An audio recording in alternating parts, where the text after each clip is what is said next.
নমস্কার বন্ধুরা, welcome to my channel Mithu Rana Jansan. আশা করি সকলে সুস্থ আছেন ও ভালো আছেন। আজ আমি আপনাদের জন্য নিয়ে চলে এসেছি ঢ্যাঁড়সের দুর্দান্ত এক রেসিপি। এই ঢ্যাঁড়স বা ভিন্ডি অনেকেই করে থাকেন, কিন্তু আমার মতো এইভাবে ঢ্যাঁড়স করে দেখবেন, অসম্ভব লোভনীয় স্বাদ হয় এবং দুর্দান্ত খেতে হয়। ঘরের সকলে কিন্তু ভীষণ পছন্দ করবে। মাত্র 1 চামচ বেসন দিয়ে ঢ্যাঁড়সের রেসিপিটা তৈরি করছি, তা আমি আপনাদের সাথে শেয়ার করছি। দেখতে থাকুন, আশা করি ভালো লাগবে। তাহলে চলুন রেসিপি শুরু করা যাক। ঢ্যাঁড়সের এই দুর্দান্ত রেসিপিটা করার জন্য প্রথমে ঢ্যাঁড়সগুলোকে খুব ভালোভাবে ধুয়ে পরিষ্কার করে নিতে হবে।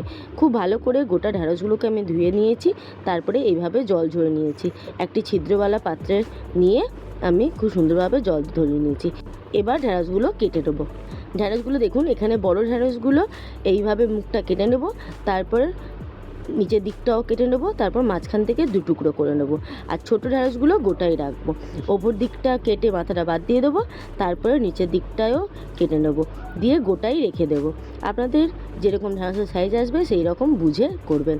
দেখুন, একটু সাইজে বড়গুলোকে 2 টুকরো করে নিয়েছি, আর ছোটো ঢ্যাঁড়সগুলো মাথা আর নিচটা কেটে গোটাই রাখবো। সাইজ অনুযায়ী কেটে নেব। এইভাবে আমি সমস্ত ঢ্যাঁড়সগুলো কেটে নিচ্ছি।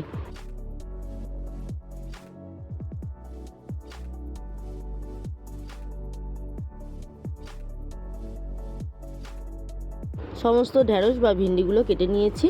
দেখুন, খুব সুন্দরভাবে প্রথমে কিন্তু ধুয়ে নেবেন। কখনোই ঢ্যাঁড়স কাটার পরে ধোবেন না, তাহলে কিন্তু আর রান্নাই করা যাবে না। এরপর গ্যাসে কড়া বসিয়ে কড়া ভালো করে গরম করে দিয়ে দেবো সামান্য পরিমাণে সর্ষের তেল। আপনারা চাইলে সাদা তেলেও করতে পারেন। সর্ষের তেলটা গরম হয়ে এলে দিয়ে দেব 3-4টে রসুন কুচি। এখানে আমি রসুনগুলো কুচি করে নিয়েছি, যদি মনে হয় রসুনটা থেতেও করে দিতে পারেন। আর দিয়ে দেবো 4-5টা মতো কাঁচা লঙ্কা কুচি। 3-4টে কোয়া রসুন আছে আর 4-5টা মতো কাঁচা লঙ্কা, দুটো একসাথে খানিকক্ষণ ভাজা ভাজা করে নেব। খানিকক্ষণ ভাজা করে নেওয়ার পর দিয়ে দেব একটা বড় মাপের পেঁয়াজ। পেঁয়াজটাকেও খুব সুন্দর করে কুচি করে নিয়েছি। পেঁয়াজ দিয়ে দেবো। পেঁয়াজ দিয়ে হালকা করে নাড়াচাড়া করে দিয়ে দেবো একটা বড় টমেটো। টমেটো দিয়ে পেঁয়াজ আর টমেটো খুব ভালো করে নাড়াচাড়া করে নেব। নাড়তে নাড়তে বেশ সুন্দরভাবে পেঁয়াজ আর টমেটো কিন্তু নরম হয়ে আসবে, সেই পর্যায় পর্যন্ত পেঁয়াজ টমেটোটা ভেজে নিতে হবে। খুব সামান্য অল্প ঘরে থাকা উপকরণে কিন্তু ঢ্যাঁড়সের এই রেসিপিটা তৈরি হয়ে যায়। একবার কিন্তু এইভাবে অতি অবশ্যই করে দেখবেন। রোজকার একঘেয়েমি ঢ্যাঁড়সের থেকে এইভাবে ঢ্যাঁড়সের রেসিপি কিন্তু দারুণ লাগে। আর সর্ষে বাটার কোনো ঝামেলাই নেই, সর্ষে বাটার দেওয়ারও প্রয়োজন নেই। গরমের দিনে কিন্তু সর্ষে বাটাটা যত স্কিপ করা যায় ততই ভালো। খুব ভালো করে নাড়াচাড়া করতে করতে দেখুন টমেটো আর পেঁয়াজ খুব ভালোভাবে নরম হয়ে এসেছে। এই পর্যায়ে টমেটো, পেঁয়াজ, রসুন, লঙ্কার ভাজাটা তুলে রাখবো। সমস্ত ভাজাগুলো কড়া থেকে তুলে নিলাম। এরপর কড়াই দিয়ে দেব সামান্য পরিমাণে সর্ষের তেল। সর্ষের তেল দিয়ে দেব আগে থেকে কেটে রাখা ঢ্যাঁড়সগুলো। এবার খুব সুন্দরভাবে তেলের মধ্যে ঢ্যাঁড়সগুলো নাড়াচাড়া করে নেব। দেখুন, সামান্য পরিমাণে নাড়িয়ে নিয়েছি। এবার দিয়ে দেবো অল্প পরিমাণে লবণ আর দিয়ে দেবো সামান্য পরিমাণে হলুদ। লবণ হলুদ দিয়ে আবারও নাড়াচাড়া করে ঢাকা দিয়ে রেখে দেবো মিনিট 5 মতো। এই সময় গ্যাস লো টু মিডিয়াম ফ্লেমে রেখে দেবো। ঢাকা দিয়ে রান্না করলে রান্নাটাও খুব তাড়াতাড়ি হয়েও যায় আর খুব সুন্দরভাবে সেদ্ধও হয়ে যায়। দেখুন, 5 মিনিট বাদে ফিরে এলাম। কত সুন্দরভাবে ঢ্যাঁড়সটা সেদ্ধ হয়ে গেছে। ঢ্যাঁড়স কিন্তু খুব বেশি সেদ্ধ দরকার পড়ে না, অল্প খানিকক্ষণ ঢাকা দিয়ে রেখে দিলেই সুন্দরভাবে সেদ্ধ হয়ে যায়। বেশ সুন্দরভাবে লালচে করে ভাজা ভাজাও হয়ে গেছে আর সেদ্ধও হয়ে গেছে। এই পর্যায়ে দিয়ে দেবো সামান্য পরিমাণে জিরে গুঁড়ো, ধনে গুঁড়ো, লঙ্কা গুঁড়ো। হলুদ আর লবণ আগেই দিয়েছি, তাই হলুদ আর লবণ দেওয়ার দরকার নেই। এবার সব কিছু একসাথে খুব ভালো করে আবারও মিনিট 2-3 মতো নাড়াচাড়া করে নেব। সব কিছু একসাথে মিনিট 2-3 মতো নাড়াচাড়া করে নিলাম। সব কিছুর মধ্যে কিন্তু খুব সুন্দরভাবে ফ্লেভারটা চলে গেছে।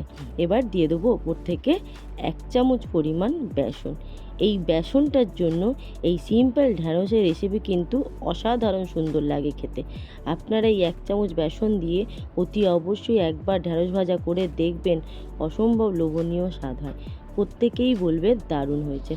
দেখুন কতটা সুন্দরভাবে বেসনটা মিশে গেছে। খুব সুন্দরভাবে নাড়াচাড়া করে নেব। আর এই পর্যায়ে দিয়ে দেবো আগে থেকে ভেজে রাখা পেঁয়াজ, লঙ্কা, রসুন আর টমেটো ভাজাটা। সমস্ত কিছু দিয়ে আবারও খুব সুন্দরভাবে সব একসাথে মিশিয়ে নেব। পেঁয়াজ আর টমেটো, লঙ্কা ভেজে তার মধ্যে যদি আমরা ঢ্যাঁড়স দিয়ে রান্নাটা করতাম তাহলে পেঁয়াজ আর টমেটো কিন্তু ফ্লেভারটা থাকতো না। তাই আগে ভেজে তুলে নিয়েছিলাম, তারপরেই কিন্তু আবার ঢ্যাঁড়সটা ভেজে পুরো রান্নাটা তৈরি করে তারপরে পেঁয়াজ আর লঙ্কাটা দিলাম। এবার সব কিছু খুব ভালো করে নাড়াচাড়া করে একদম গরম গরম সার্ভ করে দেব। ঢ্যাঁড়সের দুর্দান্ত স্বাদের এক রেসিপি। রুটি কিংবা ভাতের সাথে কিন্তু জাস্ট অসাধারণ লাগে। দেখুন নাড়তে নাড়তে কতটা সুন্দর লালচে করে ভাজা হয়ে গেছে এবং একদম পারফেক্ট তৈরি হয়ে গেছে ঢ্যাঁড়সের ইউনিক রেসিপি। তাহলে আজকের আমার এই ঢ্যাঁড়সের রেসিপিটা আপনাদের কেমন লাগলো অতি অবশ্যই আমাকে কমেন্ট করে জানাবেন। ভালো লাগলে একটি লাইক করে দেবেন। আর আমার চ্যানেলে নতুন বন্ধু হয়ে থাকলে আমার চ্যানেলটি সাবস্ক্রাইব করার অনুরোধ রইল। সাবস্ক্রাইব করে পাশের বেল আইকনটিতে ক্লিক করে অল নোটিফিকেশানটা অন করে দেবেন। তাহলে যখনই যা দেবো তৎক্ষণাৎ আপনাদের কাছে পৌঁছে যাবে। আর অতি অবশ্যই একবার এইভাবে ঢ্যাঁড়সের রেসিপি করে দেখবেন এবং আমাকে কমেন্ট করে জানাতে ভুলবেন না কেমন লাগলো।